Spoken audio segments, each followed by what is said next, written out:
अस्सलाम वालेकुम नाजरीन, उम्मीद है आप लोग खैरियत से होंगे। नाजरीन, अफ़गानिस्तान ने पाकिस्तान पर एक संगीन इल्ज़ाम लगाया है।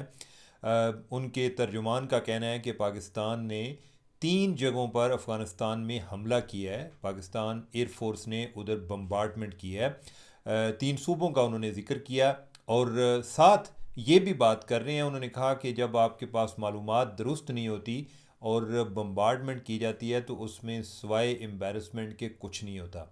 अब मैं सोच रहा था कि ये एम्बेरसमेंट किसको एम्बेरसमेंट, ये तालिबान को एम्बेरसमेंट या कि पाकिस्तान को एम्बेरसमेंट। ये पाकिस्तान जो तालिबान है उनके लिए बड़ी एम्बेरसमेंट है, उनके लिए ये ज़्यादा एक ह्यूमिलेशन है कि उनकी टेरिटरी की वायलेशन हो रही है। और चूंकि वो एक ज़िद पर अटके हुए हैं कि हमने टीटीपी को सपोर्ट करना है और टीटीपी हमारे ईमान का हिस्सा है, तो उसका नतीजा ये है कि पाकिस्तान के पास इसके अलावा कोई ऑप्शन नहीं है।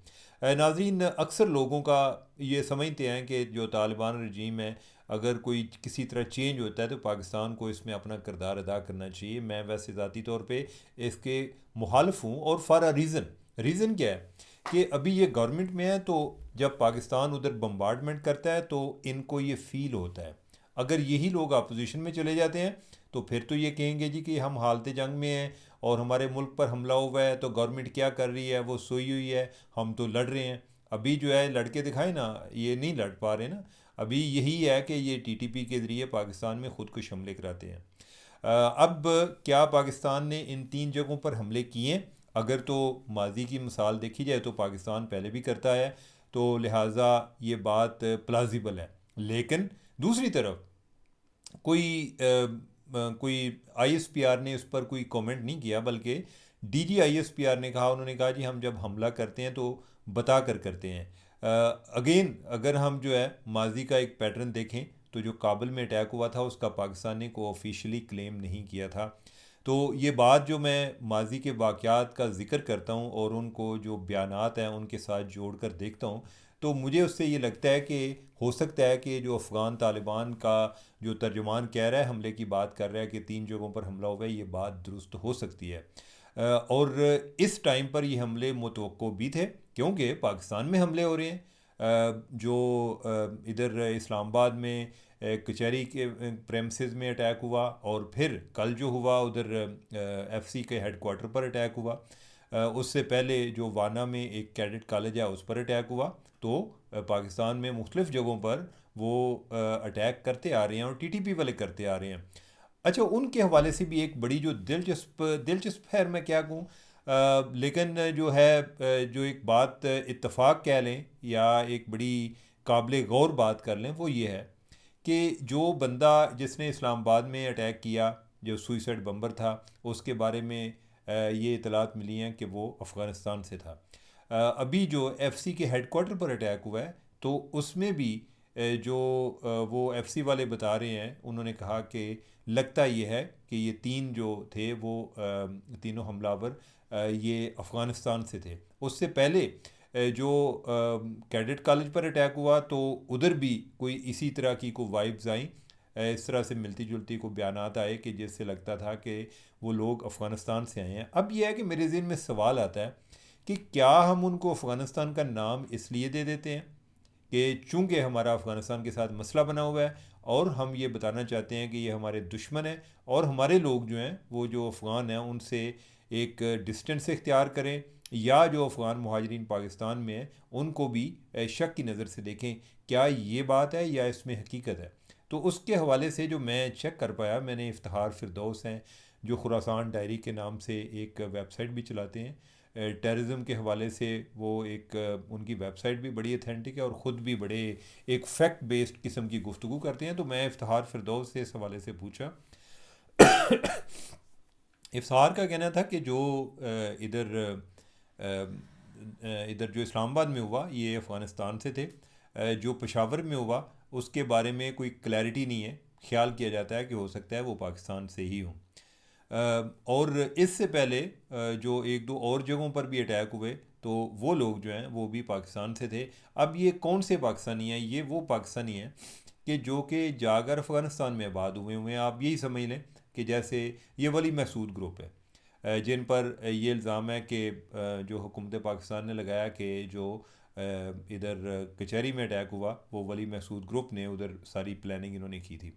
तो अगर उस तनाज़र में देखा जाए तो जो चीज़ एक नज़र आती है वो ये है कि इनके भी बहुत सारे लोग उधर मौजूद हैं, और उनमें से ज़रा जो लीडरशिप रोल में नहीं होंगे, ज़रा कमज़ोर होंगे कंपैरेटिवली स्पीकिंग, उनको इस साइड पे लगा देते होंगे। ऐसा भी होगा कॉन्फ्लिक्ट में किसी का बाप मारा गया होता है, किसी का दादा मारा गया होता है, किसी का भाई मारा गया होता है, किसी का चाचा मारा गया होता है, किसी का मामा मारा गया होता है।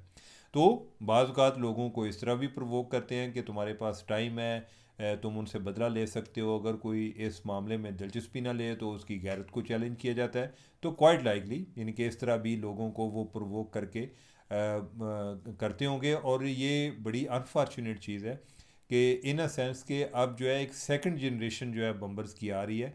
ये बात जो है ये तो पुरानी चल रही है 2001 से अनवर्ड, और ख़ास तौर पे 2006 से बाद में जो इधर मिलिट्री ऑपरेशन वगैरह भी हुए और उसमें कई लोग मारे भी गए।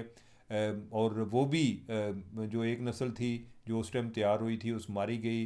उनमें से जो बचे वो अभी भी हैं, या जो दूसरे हैं जो नई नस्ल है उनके पास भी उन्होंने ज़िंदगी में गन के अलावा या दहशतगर्दी के अलावा कुछ नहीं देखा, और इसी को अपना एक मकसद भी बना लिया।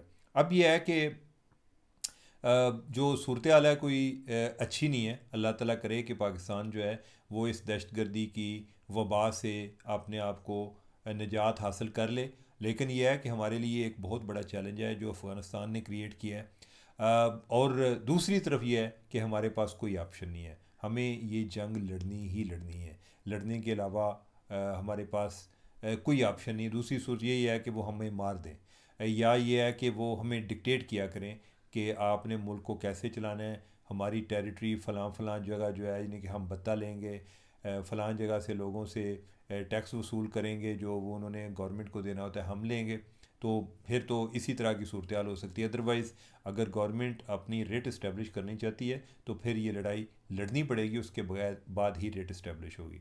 अब यह है कि मैं जिस तरह DGISPR की बात कर रहा था, उन्होंने कुछ जर्नलिस्टों से बात करते हुए जिधर कहा कि भाई हमने कोई इस हवाले से उन्होंने कोई इन अ सेंस तरदीद की कि जो ये बमबारी की बात हो रही है, यानी इस हवाले से मुझे नहीं आइडिया कि ये बमबारी का जो उनको सवाल हुआ था बम्बार्डमेंट का वो एक जनरल सेंस में हुआ था, या कि उनके अफ़गान तर्जुमान का उस टाइम तक को मौक़िफ़ आ चुका था, या उसके जवाब में बात कर रहे थे, मुझे नहीं आइडिया। लेकिन यानी कि उन्होंने वैसे कह दिया कि हम जब हमला करते हैं तो बता कर करते हैं। लेकिन इसके अलावा जो एक और जो सवाल था उसका जवाब भी इन अ सेंस उन्होंने सवाल में दिया। वो था जनरल फैज़ का कोर्ट मार्शल के।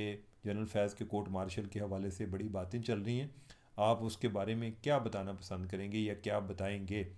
तो उन्होंने कहा जी कि मेरा मशवरा ये है जर्नलिस्टों को कि आप अभी इस मामले में खामोशी इख्तियार करें, स्पेकुलेशन ना करें। जब कोई फ़ैसला आएगा तो हम आपको बता देंगे। अब यह है कि ऑब्वियसली जो एज अ DGISPR वो ऑन द रिकॉर्ड क्या बात कर सकते थे। दूसरी बात यह है कि कोई भी बंदा जिसको जनरल फैज़ के हवाले से ख़बर आ रही है वो सुप्रीम कोर्ट से नहीं आ सकती, ये बात आप ज़हन में रखें। अल्टीमेटली जिधर उसका कोई ट्रायल हो रहा है कोई बात उसी तरफ से आएगी। और अब यह है कि उसमें कितनी हकीकत है आपको बता दिया था मैंने, पिछले दिनों की बातें दोबारा से चल रही हैं। अब यह है कि ये मामला कब तक ख़त्म होगा, या ये फिर एक और दरमियान में एक स्पेकुलेशन का सीज़न आया वो गुजर जाएगा।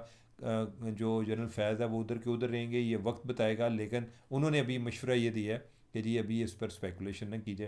तो उनका मशवरा जो है आपको पता है कि हुक्म का दर्जा रखता है। तो अभी तो हम इस पर को मज़ीद मेरे पास तो कोई इन्फॉर्मेशन ऐसी है भी नहीं। जो आपको थी उस दिन एक्सक्यूज़ मी उस दिन बता दिया था। तो देखते हैं कि आगे क्या इस हवाले से क्या होता है। जो कोई पता चलेगा फिर हम आपको भी अपडेट करेंगे। तो नाजरीन मुझे दें इजाज़त, अल्लाह हाफिज़।